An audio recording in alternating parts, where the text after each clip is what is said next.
On YouTube somewhere, there's a nice news clip of an 8-year-old Masakatsu Kamatani attending the final match fought by his father, Kotonowaka, in November 2005. The father loses, and on the car ride back to the stable, tearfully apologizes for not bowing out in style. Masakatsu is also shown being put through his sumo paces by his father in an otherwise empty practice area of Sadogatake stable, and having dinner with the former master, his grandfather, who says to Kotonowaka, "Make sure you're strict on him, or he'll never become strong." Fast forward 15 years, and you can judge the results for yourselves. Kotonowaka Jr. is now 6'3", a Saitama Sakai alumnus, 5 years a pro, and pretty much holding his own in Division 1. And many pundits believe he ought to be aiming far higher. November was his first tournament back at elite level since the left knee injury he sustained in July. At the start, there were few signs it was hampering his progress, as Chiyotairyu found on day 1. This is what we like about this young man, how he stays strong in the face of a notoriously hard tachiai, fends off even an expert thruster with his long reach, and has a variety of finishing moves. Some may say he took a risk pulling like that, but it's clear he took care over the setup.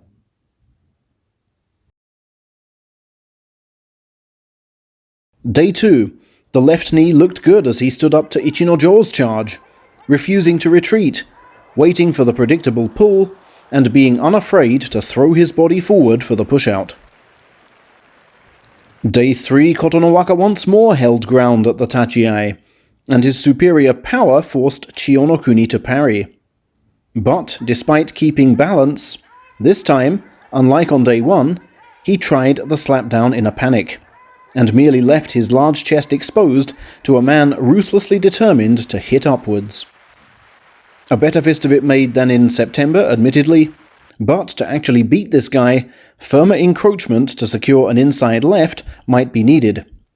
Of the kind, for example, that he showed against Chiyoshoma on day 4, before dumping him on the ground with the right.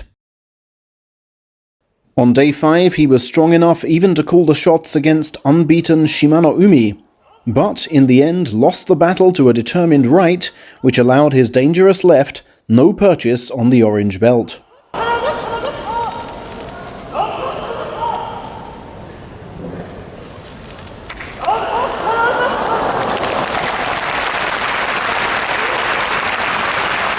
And then his vexing inconsistency returned. His parry against Kaisei was imperious. His follow-up was dreadful, leaving him with a belt clamped on the outside and a left armpit unprotected.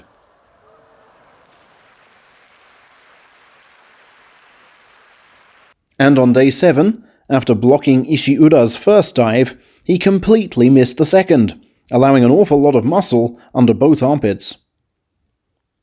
But on the middle Sunday he received a huge psychological boost, matching Yutakayama for thrusting power, resisting at the rope, then upsetting him with the parry. It revived the required spring in his step, and the next day saw him produce his performance of the tournament against a man tipped to rival him every step of the way to the top.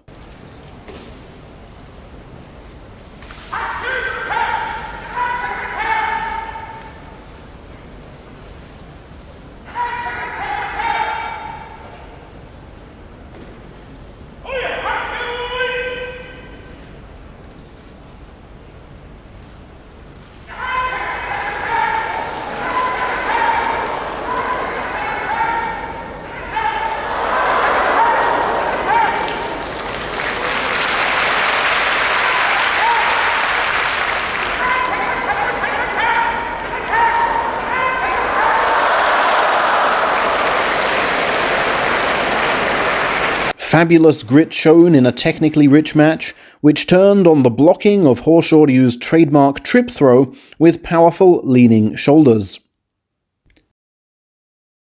Having moved to 3-0 against Asashoryu's nephew, he tore into the man's stablemate Akua the next day, getting under the armpits with ease and bravely risking a bumpy landing. In that kind of ruthless form, a winning score looked assured. And even though inept at dealing with Terutsuyoshi's movement on day 11, he made up for it with this commanding display on day 12, his 23rd birthday.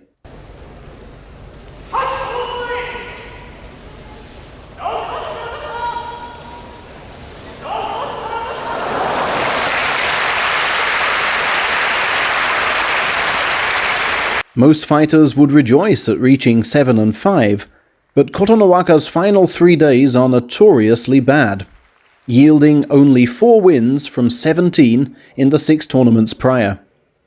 Therefore, with butterflies did he approach day 13 and Meisei.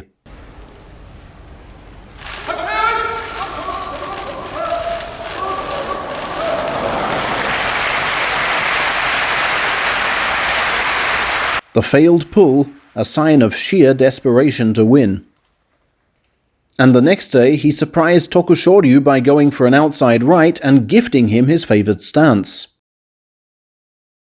Appreciate the weight of just a single bout, was what retiring colleague Kotoshogiku had drummed into him.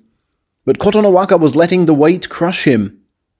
His third and final chance for a November winning score came on the final afternoon, against fellow hot prospect Waka Takakage. Could he finally stop the rot?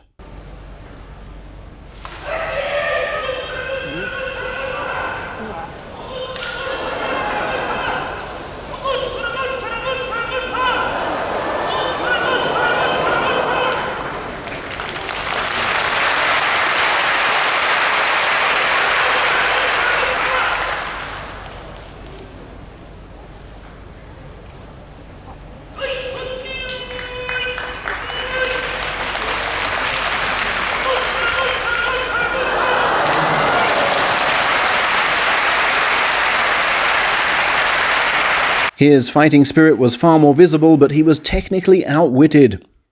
Beaten by the sheer number of things Waka was prepared to do to retain his beautiful forward-leaning stance. Kotonowaka was outshone by his foe on the day, and in 2020 as a whole, and that should worry him given his huge physical advantage. He does tend to struggle against smaller wrestlers. That is where the first steps to improvement must be taken. Then he must work on his mental approach to the closing days. Rest assured, his father did listen to his grandfather, and he will be pushed very hard, as ever, in the weeks and months ahead.